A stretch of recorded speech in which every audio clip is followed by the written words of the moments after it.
I don't know who to speak to. I'll tell you what, I'm getting calls from Democrats wanting to meet. I never even heard their names before, and they're claiming to be leaders. The Democrats have no leader. They remind me of Somalia, okay? You know? And I met the president of Somalia. I told him about the problem he's got. I said, you have somebody from Somalia who's telling us how to run our country. She's from Somalia. He said, would you like to take her back? He said, no, I don't want her. Okay, so you know what I'm talking about? How many permanent jobs are you talking about to be eliminated? Well, I can tell you, I'll be able to tell you that in 4 or 5 days if this keeps going on. If this keeps going on, it'll be substantial. And a lot of those jobs will never come back. But you're going to have a lot closer to a balanced budget, actually. Is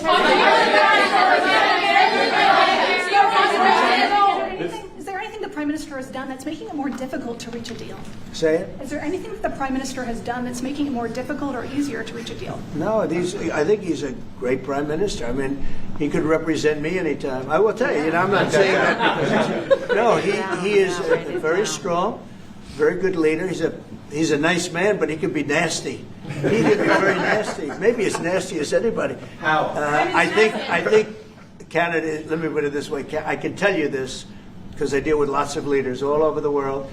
He is a world-class leader. He's a man that knows what he wants, and I'm not surprised to see that he won the election and won it substantially, and I would think he's more popular now. He's a good man. He does a great job, and he's a tough negotiator. So then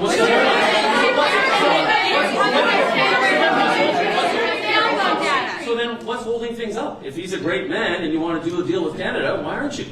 Because I want to be a great man, too. Thank you very much. Thank you. That could have been Thank you very much. Well, they're the ones that started it. They're the ones that have it. And it's almost like a kamikaze attack by them. You want to know the truth? This is like a kamikaze attack.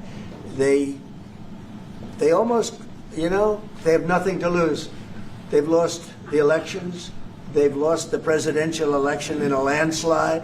I saw the other day where Kamala said this was a very close election. This was one of the biggest sweeps that anybody's ever had. Won the popular vote by millions, won the Electoral College by a massive amount. They said, if I got 270, that would be great.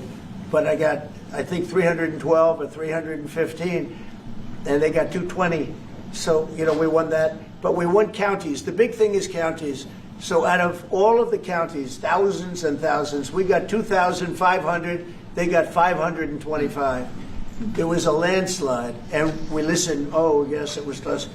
It was one of the greatest victories ever. And it was a mandate to do what we're doing. And I hope, and Mark wants this as much as I do, we are very close to making a deal on the Middle East that will bring peace to the Middle East.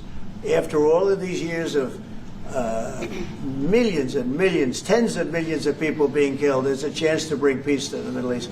In addition to that, I made 7 other deals, and they're, you know, great.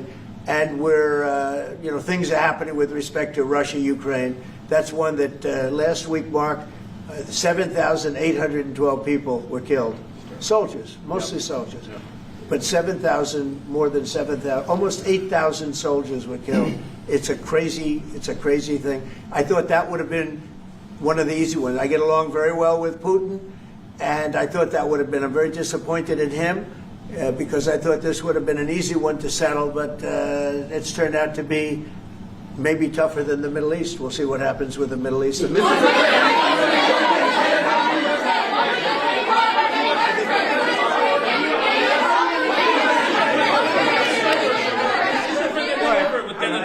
Is the fentanyl crisis over with Canada, with the Canadian border? Is what? The fentanyl crisis. Fentanyl. No, it's not over. It's never. I think it's never going to be over, frankly. But they've done. Canada's worked hard, and they've done a much better job than in the past. We have very few people coming in through our southern border too. We've worked with Canada and we've worked with Mexico, so we've made it a lot better.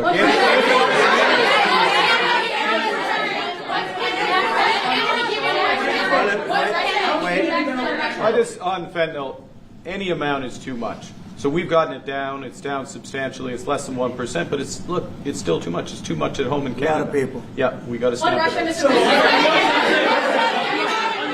On USMCA, are the two of you both committed to seeing it through in the renegotiation of that deal that you made? Well, we could renegotiate it, and that would be good, or we could just do different deals. We're allowed to do different deals if we want. We might make deals that are better for the individual What's your preference? countries. I don't care. I want to make whatever the best deal is for this country, and also very much with Canada in mind. Go ahead, sir. Sir, on China, what more can the United States and Canada do together to counter China? Well, you have to be able to compete. They're a great competitor, and Mark and I both know that, and you have to be able to compete. We have big advantages over China for lots of different reasons, and I think we're doing very well with China. I get along very well with President Xi. I'm going to be meeting him in a few weeks, as you know. I'll be meeting him in South Korea.